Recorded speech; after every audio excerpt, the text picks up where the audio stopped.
Hello student, welcome to Y science. आज आपके सामने मैं जो चैप्टर लाया हूँ फिजिक्स डेरिवेशंस का, वो है magnetic fields due to electric current. तो हम लोग फर्स्ट क्वेश्चन यहाँ से डेरिवेशन स्टार्ट करेंगे। पहले से बता दूं आपको डेरिवेशंस कितना इंपॉर्टेंट है।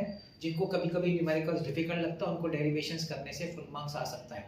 और मैं आपके लिए डेरिवेशन ऐसा ला रहा हूँ कि मैं सब कुछ बोर्ड पर लिख रहा हूँ, उतना ही आपको लिखना है एग्जाम में।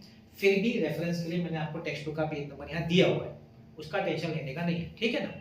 ठीक है, तो चलिए फर्स्ट डेरिवेशन देखते हैं। Obtain the cyclotron formula. Cyclotron आपने पढ़ा होगा टेक्स्ट बुक में, साइक्लोट्रॉन एक्सेलरेटर, वो दो डी शेप जो है ना, डी शेप, वो है साइक्लोट्रॉन एक्सेलरेटर। उसका क्या काम है? उसका काम है high energy particles produce, beams produce करना। उसको अलग अलग यूज होता है, मेडिकल ट्रीटमेंट में यूज होता है, कैंसर में होता है, एटम्स का या फिर मैटर का स्ट्रक्चर पढ़ने में काम आता है, क्रिस्टल स्ट्रक्चर्स, वहां उसका यूज होता है। मगर हम वो नहीं कर रहे, हम कर रहे हैं कि उसके पीछे का जो फॉर्मूला है वो कर रहे हैं, जिसको हम लोग बोलते हैं साइक्लोट्रॉन फॉर्मूला। वो बोला है ऑब्टेन द साइक्लोट्रॉन फॉर्मूला। तो आपको डायग्राम ये बनाना है, लेकिन स्टेटमेंट कैसा है मालूम है? स्टेटमेंट ऐसा है कि एक चार्ज पार्टिकल है Q, ठीक है। अब वो एक वेलोसिटी या स्पीड v से मूव कर रहा है, जस्ट ऐसा रैंडम मूव कर रहा है। लेकिन जैसे ही एक मैग्नेटिक फील्ड आ जाती है ना, मैग्नेटिक फील्ड जो परपेंडिकुलर, ये डॉट दिखाया है, डॉट का मतलब समझते हैं ना, मैग्नेटिक फील्ड अंदर है, inside the plane of the paper. तो अगर एक मैग्नेटिक फील्ड अप्लाई करेंगे ना, तब क्या देखा जाता है कि ये चार्ज पार्टिकल रैंडमली मूव नहीं करता, ये चार्ज पार्टिकल फिर गोल गोल मूव करना शुरू होता है in a circular motion, uniform circular motion provide करता है। अब हमने पढ़ा है यूनिफॉर्म सर्कुलर मोशन, 11 में पढ़ा है, रोटेशनल डायनामिक्स में पढ़ा है कि कभी भी कोई बॉडी को अगर यूनिफॉर्म सर्कुलर मोशन प्रोवाइड अगर मूव करना है तो उसके लिए जरूरी है कि उसको होना चाहिए सेंट्रीपिटल फोर्स उसके पास। तो क्वेश्चन यहाँ पे कि सेंट्रीपिटल फोर्स कहां से आएगा? तो सेंट्रीपिटल फोर्स किस वजह से आता है? Fm, Lorentz force, magnetic force. Lorentz force जानते होंगे, अगर कोई चार्ज है मैग्नेटिक फील्ड में तो Q V बार क्रॉस B बार, Q V बार क्रॉस B बार, ये क्या है? ये भाई मैग्नेटिक फोर्स है। जब भी कोई चार्ज किसी मैग्नेटिक फील्ड में मूव करता है विद वेलोसिटी v, तो उस पे जो फोर्स अप्लाई होता है वो है magnetic force given by Lorentz force law. और ये फोर्स का direction is toward the centre of a circle of radius r। तो ये क्या काम कर रहा है? वो सेंट्रीपिटल फोर्स का काम कर रहा है। बस इसका जो फॉर्मूला है उसको सेंट्रीपिटल फोर्स mv²/r से इक्वेट करिए और जो मिलेगा आपको, क्या मिलेगा? Cyclotron formula. ठीक है, मैंने आपको बेसिक एक्सप्लेन किया, मैं लिखता हूं और साथ में एक्सप्लेन भी करता हूं। देखिए क्या लिखेंगे हम? लिखेंगे consider a particle of charge q moving with velocity v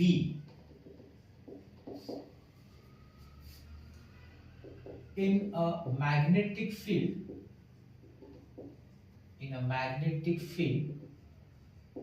b vector perpendicular and directed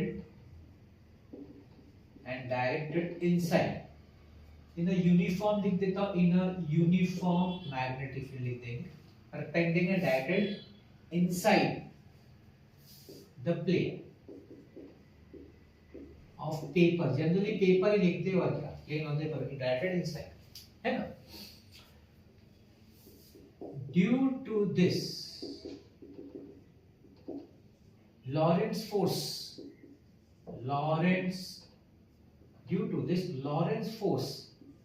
acts on the charged particle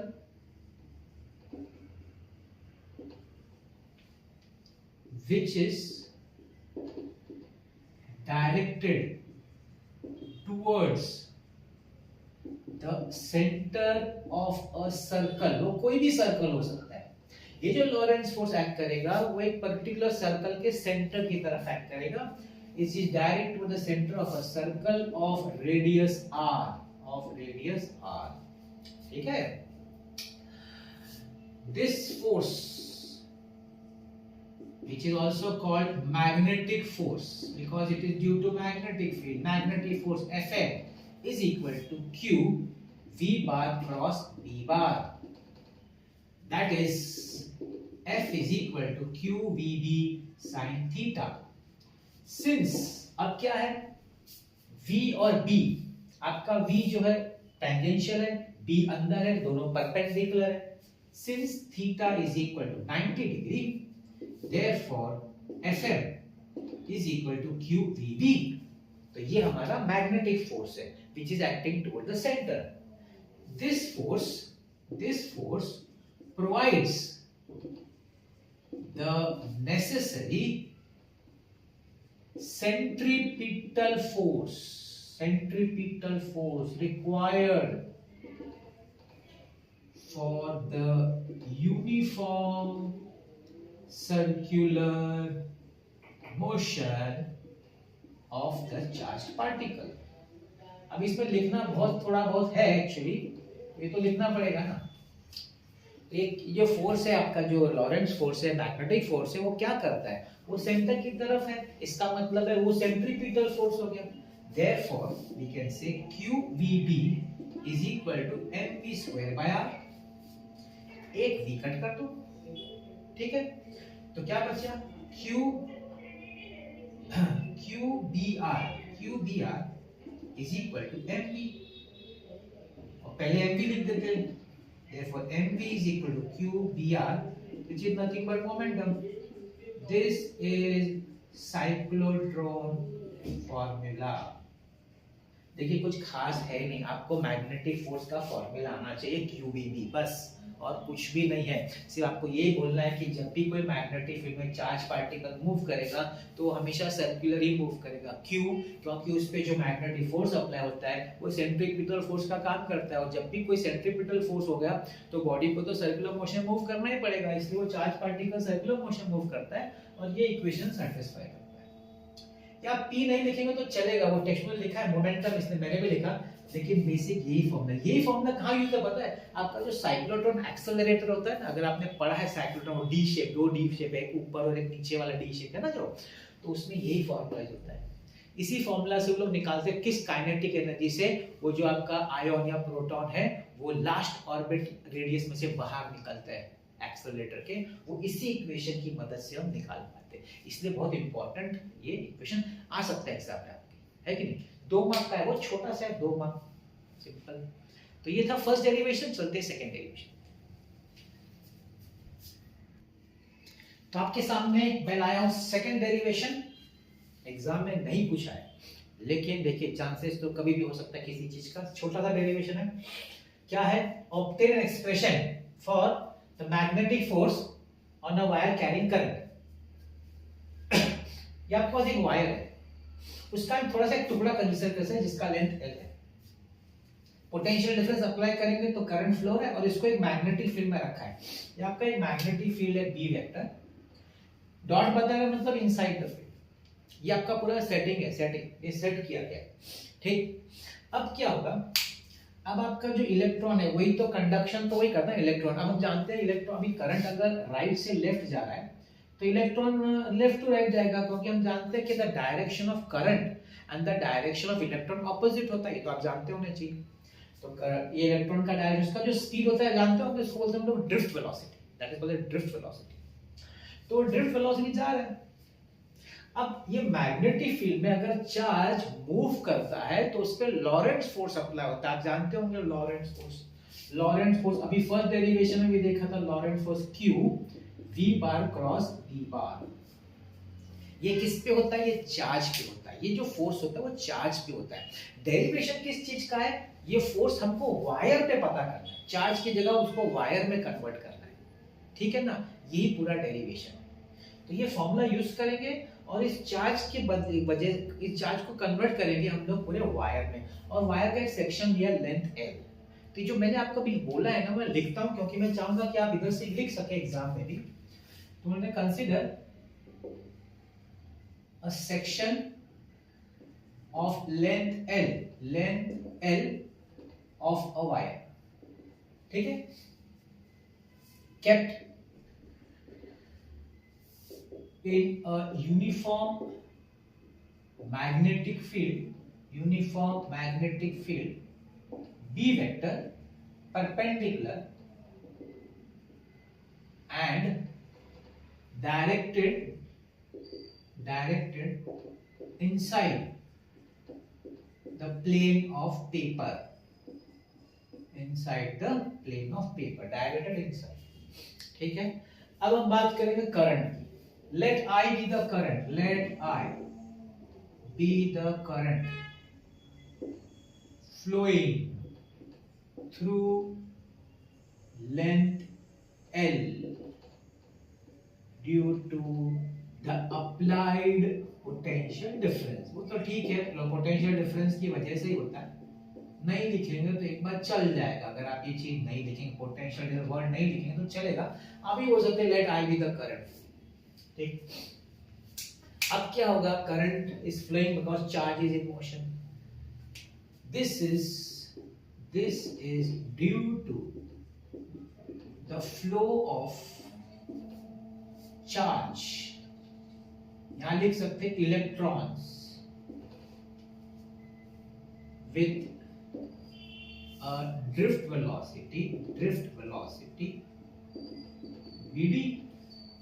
जैसे ये क्यों हो रहा है, क्यों बोले करंट फ्लो हो रहा है, क्योंकि इलेक्ट्रॉन मूव होता है with the velocity vd, that is the drift velocity.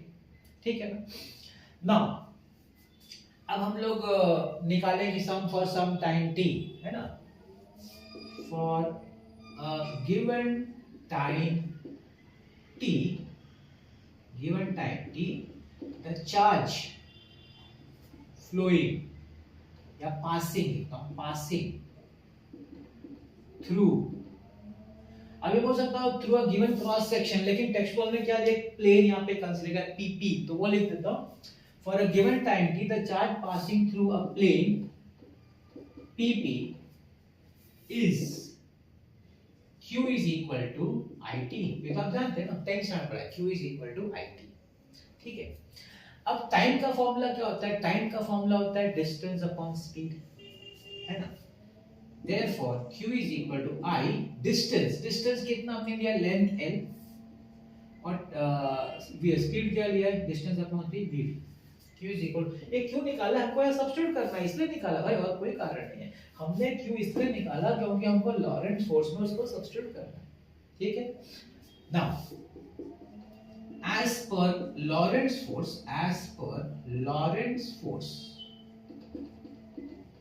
the magnetic force on the charge due to the magnetic field is Fm is equal to Q V bar cross E bar। इधर भी vector, ये vector, ये vector, तो this can be written as QVB sin theta n cap, क्योंकि vector है। What is n cap? N cap is a unit vector in the direction of force, ठीक, ये तो जानते हैं क्या तो हम लोग। ओके, क्या मैं Q की जगह सब्स्टिट्यूट कर सकता हूँ? यस। अच्छा, V को हम लोग यहाँ VD ले लेंगे भाई, क्योंकि ये ड्रिफ्ट वेलोसिटी ले रहे तो VD ले लेंगे। चलो, तो Fm is equal to Q की जगह मैं लिखूंगा IL upon VD into VD B sin theta n cap. तो VD कट गया, तो क्या आया भाई, ILB sin theta n cap. लेकिन यहाँ थीटा क्या है, थीटा L और B के बीच का एंगल है। L जो है हॉरिजॉन्टल है, B अंदर है, परपेंडिकुलर है। But since L and B are perpendicular to each other, therefore sin 90 is equal to 1।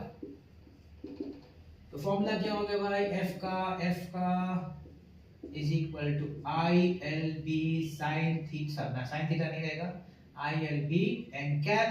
ये वेक्टर के फॉर्म में, अगर आपको वेक्टर फॉर्म में नहीं लिखना है तो आप लिख सकते हैं that is F is equal to ILB। ये किसका फॉर्मूला है, magnetic force on the wire, length L wire. ये किसका फॉर्मूला, ऑन द चार्ज। दोनों में फर्क समझिए, लॉरेंट्ज फोर्स जो देता है वो ऑन द चार्ज देता है, हमने जो डिराइव किया वो on the length of the wire, wire पे हमने डिफाइन किया हुआ है। अच्छा, ये फॉर्मूला कब यूज होगा, जब परपेंडिकुलर होगा। अगर परपेंडिकुलर नहीं है, वैसे तो नहीं बोलते, suppose if B vector is not perpendicular to L, length of wire, अगर परपेंडिकुलर नहीं है तो क्या लिखने का, FM vector is equal to I L vector cross B vector, ऐसा लिखने का। तो ये कुछ भी एंगल हो सकता है ना, वो ये लिखने की जरूरत नहीं है, लेकिन मैंने बताया अगर 90 नहीं है, परपेंडिकुलर नहीं है बाय चांस, तो ये होगा, लेकिन ये एक्स्ट्रा है, आपका आंसर यहाँ पे खत्म हो जाता है। आपका जो डेरिवेशन है 2 मार्क का यहाँ हो जाता है। ठीक है, तो मैंने आपको फर्क बताया, ये जो फॉर्मूला यूज करने का चार्ज वाला, ये फॉर्मूला यूज करने का लेंथ में। अब आप पूछेंगे इसका मैं बताऊं क्या इंपॉर्टेंस है। इसका जो तीसरा डेरिवेशन है motor, working of a motor, आप जानते हो आपने पढ़ा है मोटर, तो उसमें कॉइल होता है, वो घूमता है। अभी कॉइल जो है वायर का बना रहता है, तो वायर जब घूमता है मैग्नेटिक फील्ड में, तो उसके पे जो फोर्स अप्लाई होगा वो ये वाला यूज करना पड़ेगा, ILB। इसलिए हमने डेरिवेशन किया है, क्योंकि ये फॉर्मूला जो यूज हुआ है, ये हम लोगों ने डिराइव किया है, उसको हम यूज करेंगे वर्किंग ऑफ अ मोटर। चलिए देखते हैं थर्ड डेरिवेशन। तीसरा डेरिवेशन थोड़ा सा डिफिकल्ट है, थोड़ा लेंदी भी है, पूछा नहीं गया है, शायद ना भी पूछे, लेकिन क्या है क्वेश्चन बैंक में दिया है, इसलिए मैं करा रहा हूँ। डाउट है नहीं पूछ सकते, शायद फिर भी 4 मार्क का अगर आ गया तो। क्या है, एक देखिए रेक्टेंगुलर कॉइल देख रहे होंगे आप, ABCD एक रेक्टेंगुलर कॉइल है, इसको एक मैग्नेटिक फील्ड में रखा गया है। एक मैग्नेटिक फील्ड नॉर्थ और साउथ आपका इधर ब्लॉक्स है, north pole and south pole. एक मैग्नेटिक फील्ड क्रिएट किया है from north to south, magnetic field B। ठीक है, अच्छा इस वायर में करंट फ्लो हो रहा है, इस वायर में करंट फ्लो हो रहा है। तो अभी इसका पहला वाला डेरिवेशन देखा था कि अगर वायर में करंट फ्लो हो रहा है और मैग्नेटिक फील्ड में रखा है, तो क्या करेगा, एक फोर्स एक्ट करेगा। तो चारों सेगमेंट ABCD, चारों सेगमेंट पे मैग्नेटिक फोर्स एक्ट करेगा। अब मैग्नेटिक फोर्स का फॉर्मूला अभी हमने देखा था, क्या था, ILB sin थीटा। ये बेसिक फॉर्मूला है, ये बेसिक फॉर्मूला है, ठीक है ना। अभी इसमें देखिए हम लोग, इसका लेंथ है ना, यहाँ से यहाँ तक हम लोग ले लेते हैं L1, और ये वाला रेक्टेंगुलर है ना तो L2, मतलब AB और CD L1 है, BC और AD का लेंथ L2 है। ये रेक्टेंगुलर है तो उसके हिसाब से L होगा। करंट I फ्लो हो रहा है, 4 फोर्सेज एक्ट करेंगे। एक होगा AB पे F1, BC पे F2, CD पे F3, AD पे F4, टोटल 4 फोर्सेज एक्ट करेंगे। लेकिन मजेदार बात मैं आपको बता दूं क्या होने वाला है, BC और AD पे जो फोर्सेज एक्ट करेगा ना, ये बाहर की तरफ और ये बाहर की तरफ, तो ऑपोजिट एक्ट करेगा, along the same line act करेगा, सेम लाइन, ऐसे ऑपोजिट और सेम लाइन पे एक्ट करने की वजह से क्या होगा, वो कैंसल आउट हो जाएगा। तो बचेगा कौन सा, एक ये फोर्स F1 AB वाला, और एक ये फोर्स FM F2 CD वाला।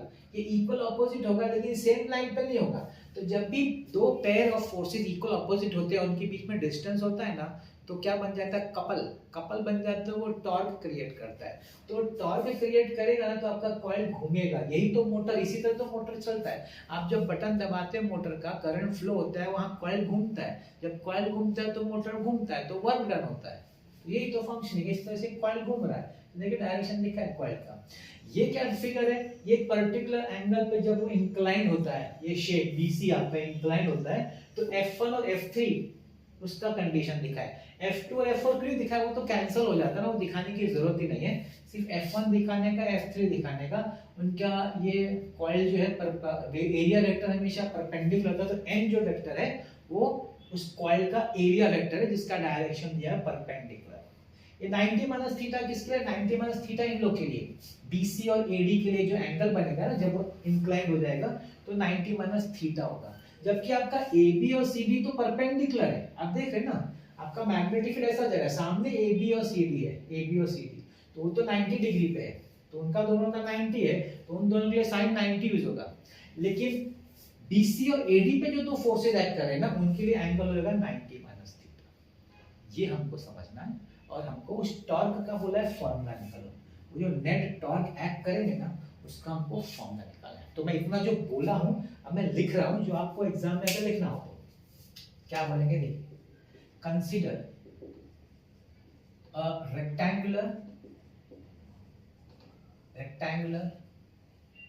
करंट कैरिंग लूप ABCD, है ना, लूप है ABCD with lengths AB is equal to CD is equal to L1 and BC is equal to AD is equal to L2. ठीक है? Suppose this is kept in a uniform magnetic field B vector in such a way that AD or BC perpendicular, that segments AB and BC are perpendicular to magnetic field, B vector. ऐसा रखना है अपने को। ये पूरा हमारा setting ऐसा करके रखना है, ठीक है ना? तो करंट I फ्लो है, let I be the current flowing through the loop.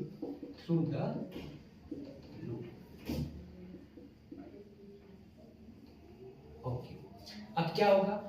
Wire में से करंट फ्लो हो रहा है, वायर मैग्नेटिक फील्ड में रखा है, तो ये तो आएगा ना, ये पिक्चर में आने वाला है। ड्यू टू दिस लिखता हूं, due to this a magnetic force, Lorentz magnetic force will act on all the four segments of the loop। चारों सेगमेंट पे एक्ट करेगा। अभी हम लोग नाम दे देते, let F1 vector, F2 vector, F3 vector and F4 vector act on segments AB, BC, CD and DA respectively। ठीक है? AB पे कौन सा फोर्स एक्ट कर रहा है? F1, BC पे F2, CD पे F3 और AD पे F4। पहले मैं BC और AD का बात करूंगा। क्यों करूंगा? क्योंकि वो कैंसिल हो जाता है कि नहीं? For segment BC, F2 vector या F2 is equal to I L1 B sin 90 minus theta। ये एक्सप्लेन नहीं करना है, फिगर बना दिया ना, काफी होता ना। यहाँ बोल देने का F2 is equal to I L1 B sin 90 minus theta। Also F2 और क्या है सामने? F4 है। Also F4 is equal to F2 acting along same line but in opposite direction।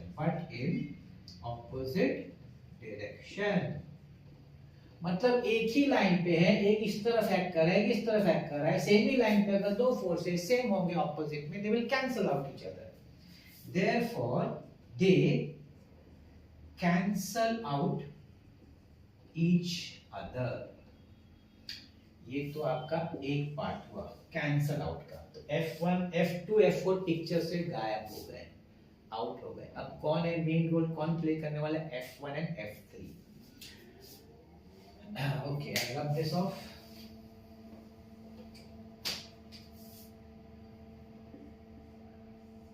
Further, F1 and F3 are equal and opposite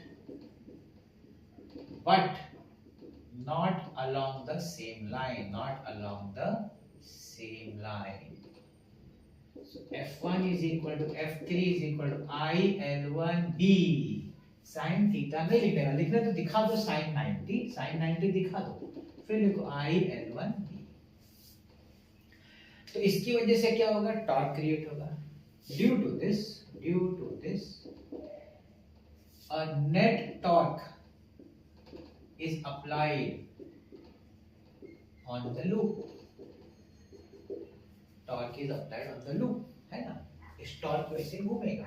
अब ये torque है तो अपने को फॉर्मूला पूछा है, क्या होगा टॉर्क का फॉर्मूला? अभी टॉर्क का फॉर्मूला क्या होता है? One of the forces into the distance, है ना। तो हम लोग सेंट्रल एक्सिस से मोमेंट निकालेंगे, moment. Now moment from the central axis, अब देखिए moment from the central axis क्या होगा, इसका हम लोग को ये डिस्टेंस का आधा लेना पड़ेगा, इंक्लाइंड है, L2 का आधा हो जाएगा L2/2, और ये लेना पड़ेगा हमको ये हॉरिजॉन्टल डिस्टेंस, क्योंकि वर्टिकल फोर्स है ना, तो हॉरिजॉन्टल डिस्टेंस होता है sin थीटा, तो जाएगा half L2 sin theta.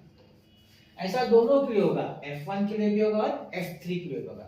Therefore torque is equal to IL1P, ये है into half L2 sin theta plus IL1B into half L2 sin theta. ठीक है, ओके। तो टॉर्क इज इक्वल टू, अभी हाफ और हाफ तो 1 हो जाता है, तो वो चला गया, चलो हाफ और हाफ 1 हो गया।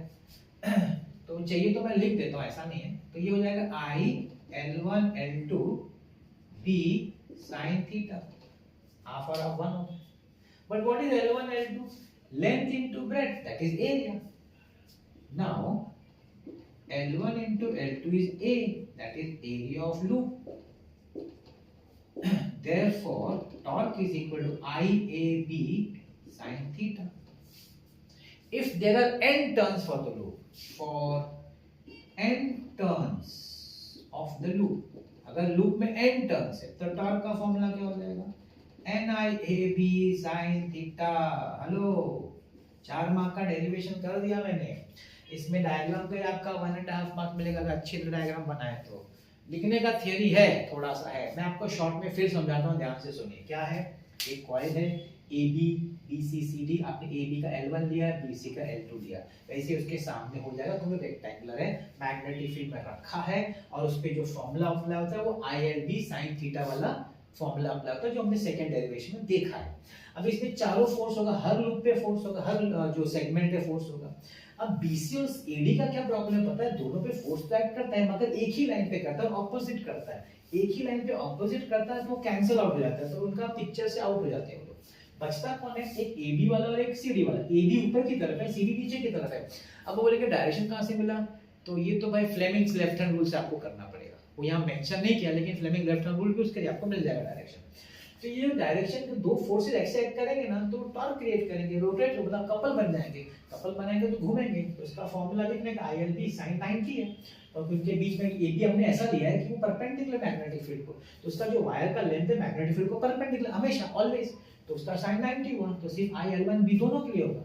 अच्छा, जब आप घूम रहे हैं तो आपको मोमेंट अबाउट द सेंटर लेना पड़ता है, तो आपका सेंट्रल एक्सिस है मोमेंट, तो मोमेंट आपका ये होगा अराउंड, आप BC का आधा लेना पड़ेगा, तो BC का आधा L/2 होगा, और उसका मोमेंट होगा ये वाला हॉरिजॉन्टल, क्योंकि फोर्स वर्टिकल है, तो हॉरिजॉन्टल लेंगे हाफ L2 sin थीटा, वो दोनों के लिए लेना पड़ेगा, क्योंकि दोनों का फोर्सेस तो सेम ही है, तो हाफ और हाफ 1 हो जाता है, L1 L2 एरिया हो जाता है। ये एक लूप के लिए, एक लूप अगर ऐसा n टर्न्स है लूप का, n टर्न, तो n टाइम्स हो जाएगा, ठीक है ना, इजी था। थर्ड, फोर्थ वाला देखिए, अब आप देखिए हर एक फॉर्मूला दूसरे से रिलेटेड है। साइक्लोट्रॉन फॉर्मूला साइक्लोट्रॉन एक्सेलरेटर से रिलेटेड था, फिर दूसरा वाला हमने जो निकाला वो वाला था वायर वाला, वो आता है लॉरेंट्ज फोर्स से। वो जो वायर वाला फॉर्मूला डिराइव किया वो इधर यूज हुआ, किधर? लूप में, मोटर में। अब ये जो फॉर्मूला डिराइव हुआ ना, ये वाला, ये यूज होगा आपका मूविंग कॉइल गैल्वेनोमीटर में, वो हमारा छोटा फोर्थ डेरिवेशन है। वो फोर्थ डेरिवेशन आपके बोर्ड एग्जाम पूछा है, अभी जो मैं नेक्स्ट डेरिवेशन ला रहा हूँ फोर्थ मूविंग कॉइल गैल्वेनोमीटर, वो पूछा गया आपका एग्जाम में, बोर्ड एग्जाम में, कि वो देखते हैं क्वेश्चन क्या है। चलिए देखो, फोर्थ डेरिवेशन बोर्ड एग्जाम में पूछा है, इसलिए मैं इस करवा रहा हूं आपको, इंपॉर्टेंट है भी है। अब ये क्या है? अब ये देखिए एक मूविंग कॉइल गैल्वेनोमीटर है। मूविंग कॉइल गैल्वेनोमीटर में कैसा रहेगा कि एक आपका सिलिंड्रिकल कोर रहेगा, आयरन कोर, सॉफ्ट आयरन, इसके ऊपर ना वायर ऐसा पूरा कॉइल रहता है, कॉइल। तो ऊपर से देख रहे हैं, टॉप व्यू से देख रहे हैं, तो एक कॉइल वायर है, गोल के ऊपर गोल गोल गोल, ठीक है। इसको माउंटेड क्या पिवेटेड, या पिवेटेड है सस्पेंडेड या पिवेटेड, दो तरह का होता है। पिवेटेड है मतलब फिक्स पॉइंट पे पिवेट हो चुका है, और इसके अराउंड एक रेडियल मैग्नेटिक फील्ड है, गोल साइड सर्कुलर मैग्नेटिक फील्ड है, north pole south pole circular, that is radial magnetic field. ठीक है, अब क्या होगा जब इसमें से करंट पास होगा तो टॉर्क क्रिएट होगा। कौन सा वाला टॉर्क लेंगे जो अभी डिराइव किया था लास्ट वाले में, कौन सा, tau is equal to NIAB। ये टॉर्क एक्ट करेगा इस कॉइल पे। अब जब टॉर्क एक्ट करेगा तो यहाँ पे हमने ना एक स्प्रिंग रखा है, स्प्रिंग क्या करता है, उसको काउंटर करता है टॉर्क को, काउंटर को टॉर्क। जब आप करंट पास करें वो क्या करता है, उसको एक पर्टिकुलर एंगल पे स्टेडी कर देता है। वो जिस एंगल पे स्टडी करता है ना वही करस्पॉन्ड करता है करंट। एक पर्टिकुलर करंट के लिए एक पर्टिकुलर डिफ्लेक्शन पहले से डिसाइडेड रहता है कि भाई इतना एंगल डिफ्लेक्ट हुआ मतलब ये करंट, इतना एंगल डिफ्लेक्ट हुआ मतलब ये करंट। तो जितना डिफ्लेक्शन होगा उसके हिसाब से उसका करंट दिखता है सामने। तो इस तरीके से ये हेल्प करता है करंट मेजर का। इसी तरीके से तो गैल्वानोमीटर काम करता है करंट मेजर करने के लिए। वो करंट जो उसमें पास हो रहा है ना वो घूमता है टॉर्क की वजह से, और आपका जो पॉइंटर घूम रहा है आपको दिखा रहा है, वो घूम किस रहा है पॉइंटर, क्योंकि ये घूम रहा है। कौन, कोर कॉइल के साथ घूमता है वो। और वो रुक क्यों जाता है, क्योंकि ये स्प्रिंग उसको रोकता है, पर्टिकुलर करंट पे वो स्प्रिंग उतना उस पर रोक देता है। That is called as balancing torque, है ना, काउंटर टॉर्क। तो मैं लिखता हूं a moving coil galvanometer, a moving coil galvanometer consists of a large number of turns of coil mounted। अब ये माउंटेड में दो होता है ऑप्शन, सस्पेंडेड या पिवेटेड। अब मैं जो डायग्राम में आपको दिखाया वो पिवेटेड है, यहाँ पिवेटेड है। ठीक है, माउंटेड, सस्पेंडेड और pivoted in a uniform radial magnetic field B। Uniform magnetic field में उसको सस्पेंड किया गया है ना। अच्छा, अब हम लोग बोलेंगे कि जो वायर है उसको कोर, कौन सा, एक सॉफ्ट आयरन सिलिंड्रिकल कोर है जिसपे वायर बाउंड हुआ है। A soft iron cylindrical core on which the coil is wound provides a strong radial field। ये कोर का बेनिफिट क्या है, सॉफ्ट कोर का, मैग्नेटिक मटेरियल में पढ़िए, डायमैग्नेटिज्म पढ़िए, फेरो पढ़िए, फेरो सॉफ्ट आयन की वजह से मैग्नेटिक प्रॉपर्टी स्ट्रांग हो जाती है, इसलिए सॉफ्ट आयन लेते हैं।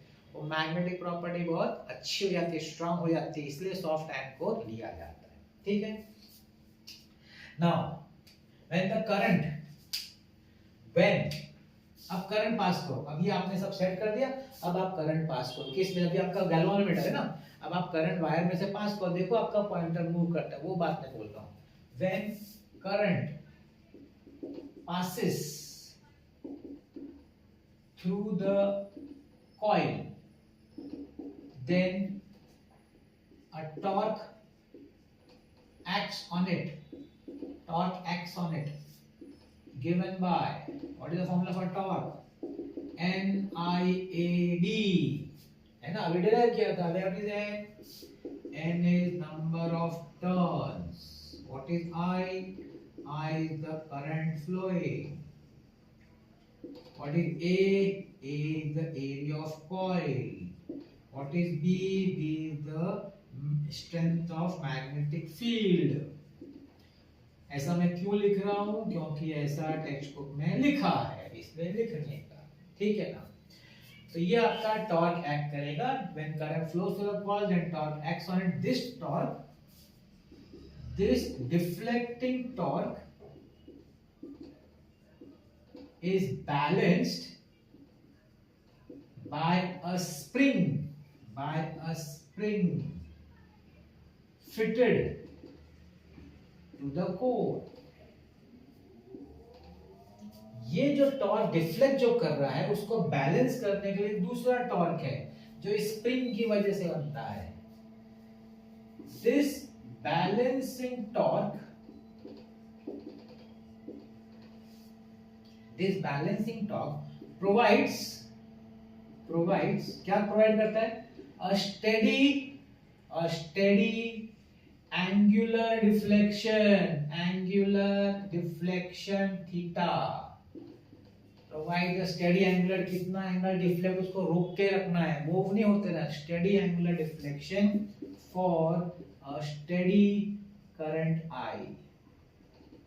करंट जितना करंट पर्टिकुलर स्टेडी करंट होना चाहिए, करंट चेंज नहीं होना चाहिए, स्टेडी करंट फ्लो होगा तो वो अपना उसको डिफ्लेक्ट करके एक पर्टिकुलर एंगल पे रोक देगा। कौन? ये स्प्रिंग, ये जो बैलेंसिंग टॉर्क को ना स्प्रिंग वो रोक देगा।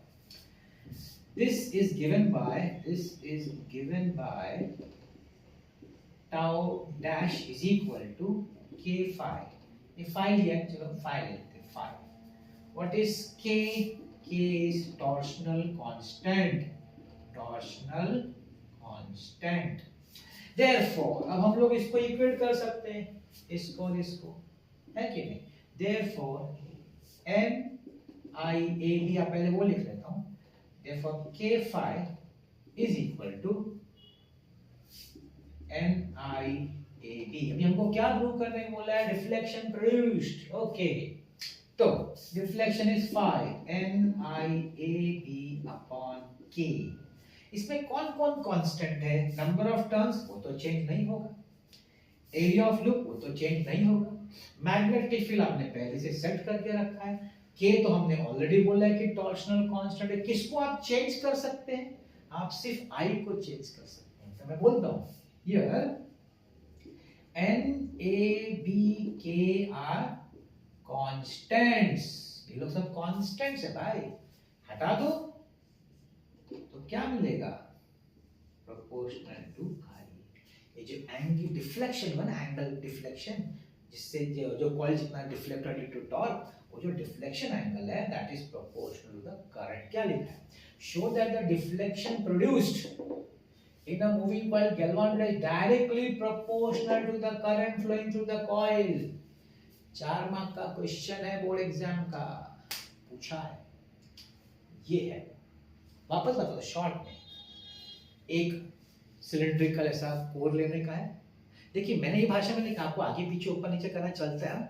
कोर, इसमें वायर कॉइल किया हुआ है पूरा, लार्ज नंबर ऑफ टर्न से, और इसको सस्पेंड किया है। पिवेटेड या सस्पेंडेड माउंटेड होता है, दो तरह का होता है। सस्पेंड लटका के रखना, पिवेट में फिक्स करना, हमारा ये पिवेटेड है, ठीक है। इसको किसमें रखा? एक रेडियल मैग्नेटिक फील्ड, मैग्नेटिक जो गोल फॉर्म में, सर्कुलर फॉर्म में है ना, सर्कुलर नॉर्थ साउथ ऐसा सर्कुलर फॉर्म में, रेडियल हॉर्सशू मैग्नेट जैसा होता है ना, वैसा रखा है, ठीक है। अब क्या करेंगे? अब इस पे आप करंट पास करेंगे। अच्छा, कोर का कारण पता है, कोर क्यों सॉफ्ट आयन कोर क्या? तो उससे मैग्नेटिक फील्ड स्ट्रांग होती है।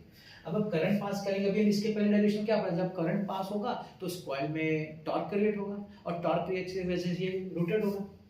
अब जब रोटेट होता है ना डिफ्लेक्टिंग टॉर्क की वजह से, तो एक स्प्रिंग लगा होता है जो इसको रोकता है। कभी भी रोक सकता है? नहीं, वो डिपेंड करता है कितना करंट आपने पास किया, करंट के हिसाब से उसको रोकता है, और उस पर्टिकुलर एंगल पे रोक के मतलब स्टेशनरी कर दे, रुक जाओ। वो जिस एंगल पे रोकता है वो सामने वो करंट दिखाएगा आपको। आपका जो स्केल होगा ना, आपने देखा होगा एमीटर, तो उसमें मार्किंग होता है उस पर्टिकुलर, तो जो पर्टिकुलर जो वैल्यू है वो पर्टिकुलर एंगल की वजह से वो वैल्यू है। तो रोकने वाला कौन है? स्प्रिंग। उसका जो टॉर्क का फॉर्मूला क्या है? K phi। ये टॉर्क और ये टॉर्क दोनों इक्वल हो जाएंगे। जिस समय रुक जाएगा, स्टेडी हो जाएगा, उसमें ये जो डिफ्लेक्टिंग टॉर्क है और ये जो बैलेंसिंग टॉर्क है दोनों सेम होना चाहिए, तो दोनों को सेम कर दिया। तो phi इज इक्वल निकाला तो देखा भाई ये चार तो कांस्टेंट्स हैं, सिर्फ आई करंट आप चेंज कर सकते हैं। इसका मतलब ये जो एंगल जो जिससे डिफ्लेक्ट होगा किस पर, मैंने नहीं बताया करंट पे ना, ज्यादा करंट पास करेंगे तो ज्यादा डिफ्लेक्शन होगा, कम करंट पास करेंगे तो कम डिफ्लेक्शन। कम डिफ्लेक्शन मतलब वो बताएगा कि कम करंट पास हो रहा है, ज्यादा डिफ्लेक्शन होगा तो बताएगा ज्यादा करंट पास हो रहा है। इस तरीके से ये डेरिवेशन कंप्लीट है। टेक्स्ट बुक में लिखा मैंने पेज नंबर, लेकिन इतना काफी है, टेक्स्ट बुक में तो बहुत बड़ा एक्सप्लेनेशन है, उतना लिखने की जरूरत नहीं, इतना काफी है, ठीक है। तो ये 4 डेरिवेशन हमने कौन सा टॉपिक पे किया है? मैग्नेटिक फील्ड के, मैग्नेटिक फोर्स पे। ये मैग्नेटिक फोर्स के 4 डेरिवेशंस है। अभी नेक्स्ट 4 डेरिवेशंस है ना बायोट-सैवर्ट लॉ पे, तो अलग ही कांसेप्ट हो जाता है बायोट-सैवर्ट लॉ। तो मैं सोचता हूँ उसको अपने नेक्स्ट वीडियो में लाता हूँ, ठीक है ना? तो आज हम लोग वीडियो कंप्लीट करते हैं, यहाँ पे रोक देते हैं और देखिएगा इस वीडियोस को। मेरा प्लेलिस्ट में सब मैंने डाला हुआ है चैप्टर वाइज, मेरे मैथ्स का एक प्लेलिस्ट है, थ्योरम्स को वो भी देखिए और अपने फ्रेंड्स के साथ शेयर भी करिए। अच्छा लगे तो लाइक भी करिए। आज का वीडियो देखने के बहुत बहुत धन्यवाद।